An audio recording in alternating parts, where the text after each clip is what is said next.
दोस्तों, भारतीय राजनीति के चाणक्य कहे जाने वाले अमित शाह को तो आप सभी भली भांति जानते ही होंगे। अमित शाह इस समय नरेंद्र मोदी जी की कैबिनेट में भारत के गृह मंत्री के पद को संभाले हुए हैं और बीते कुछ सालों में बीजेपी को सबसे बड़ी पार्टी बनाने में भी अमित शाह ने अहम भूमिका निभाई है। यहाँ तक कि आज के समय में बीजेपी का ऐसा बोलबाला है कि केंद्र हो या फिर राज्य, हर जगह ही भारतीय जनता पार्टी ही छाई हुई है। और दोस्तों, अगर आज बीजेपी बुलंदियों को छू रही है तो फिर राजनीति के चाणक्य कहे जाने वाले अमित शाह का भी इस पार्टी में बहुत बड़ा हाथ है। और दोस्तों, जम्मू कश्मीर से धारा 370 और आर्टिकल 35A हटाने में भी अमित शाह ने ही सबसे जरूरी किरदार निभाया। और एक बार फिर से लाजवाब मैनेजमेंट की वजह से इस केस में भी हर तरफ ही उनकी तारीफें की जा रही हैं। और वैसे यह फैसला मेरे ख्याल से तारीफ के काबिल भी है, क्योंकि इन धाराओं के हटने के बाद से अब जम्मू कश्मीर का विकास पहले से कहीं ज्यादा हो पाएगा। लेकिन चलिए आज की इस वीडियो में हम जानते हैं कि किस तरह से सफर तय करते हुए अमित शाह ने राजनीति में यह मुकाम पाया। तो दोस्तों, इस कहानी की शुरुआत होती है 22 अक्टूबर 1964 से, जब सपनों के शहर मुंबई में अमित शाह का जन्म हुआ। उनके पिता का नाम अनिल चंद्र शाह है, जो कि गुजरात के मनसा टाउन में पीवीसी पाइप का बिजनेस किया करते थे। वहीं अमित शाह की मां का नाम कुसुमबेन है। और दोस्तों, भले ही अमित शाह का जन्म मुंबई में हुआ, लेकिन गुजराती होने की वजह से वह गुजरात में ही पले बढ़े। उन्होंने अपनी शुरुआती पढ़ाई मेहसान शहर के एक स्कूल से की और फिर आगे चलकर CU Shah science college Ahmedabad से उन्होंने बायोकेमिस्ट्री की पढ़ाई की है। और दोस्तों, कॉलेज का ही वह समय था जब अमित शाह पहली बार राजनीति से रूबरू हुए और कॉलेज में रहते हुए ही वह आरएसएस के स्वयं सेवक बन गए थे। हालांकि कॉलेज खत्म होने के बाद से उन्होंने अपने पिता के बिजनेस में भी थोड़ा बहुत हाथ बटाया, साथ ही कुछ समय तक एक स्टॉक ब्रोकर के तौर पर भी काम किया।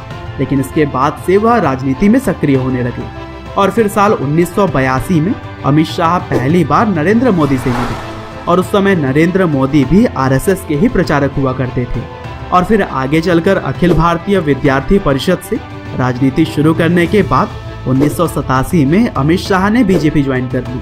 और दोस्तों, बड़ी ही दिलचस्प बात यह है कि अमित शाह ने नरेंद्र मोदी से एक साल पहले ही पार्टी ज्वाइन कर ली थी। और फिर पार्टी ज्वाइन करने के बाद से अमित शाह ने भारतीय जनता युवा मोर्चा, जो कि बीजेपी की यूथ विंग है, यहाँ से शुरुआत की। लेकिन बहुत ही कम समय में अपनी दिमाग और मेहनत की वजह से वह आगे बढ़ते चले गए और फिर युवा मोर्चा के अंतर्गत ही ward secretary, taluka secretary, state secretary, vice president और जनरल सेक्रेटरी के जैसे ही कई सारे अलग अलग पोस्ट पर वह काम करते रहे। और फिर 1991 के लोकसभा इलेक्शन में लाल कृष्ण आडवाणी के चुनाव कैंपेन को मैनेज करते हुए अमित शाह पहली बार लाइमलाइट में आए। और फिर 1995 में बीजेपी ने पहली बार गुजरात में सरकार बनाई, जहां पर कांग्रेस उस समय तक बहुत ही ताकतवर थी। और दोस्तों, इस चुनाव में नरेंद्र मोदी और अमित शाह ने मिलकर लाजवाब काम किया था और दोनों के दिमाग की वजह से ही पहली बार गुजरात के अंदर बीजेपी की पार्टी ने चुनाव जीता था। और फिर पार्टी में शानदार काम को देखते हुए अमित शाह को सरखेज नाम की जगह से विधायकी चुनाव लड़ने का मौका मिला। और कहा जाता है कि अमित शाह को टिकट दिलाने के लिए नरेंद्र मोदी ने भी सिफारिश की थी। और इस तरह से उस समय ही मोदी और अमित शाह की दोस्ती सर चढ़कर बोलने लगी थी और यह चुनाव भी उन्होंने अपने नाम कर लिया था। और फिर आगे चलकर 1999 में Amit Shah Ahmedabad district cooperative bank यानी कि ADCB के अध्यक्ष बनाए गए। और बड़ी ही इंटरेस्टिंग बात यह है कि बैंक उस समय तक घाटे में चल रही थी, लेकिन अमित शाह के अध्यक्ष बनने के महज एक साल में ही यह मुनाफे में आ गई। और फिर 2001 में जब केशुभाई पटेल को हटाकर नरेंद्र मोदी को गुजरात का CM बनाया गया, तब अमित शाह ने भी गुजरात की कैबिनेट में अलग अलग मंत्रालय संभाले। और दोस्तों, एक समय तो ऐसा था जब 12 मिनिस्ट्री वह खुद अकेले ही संभाल रहे थे।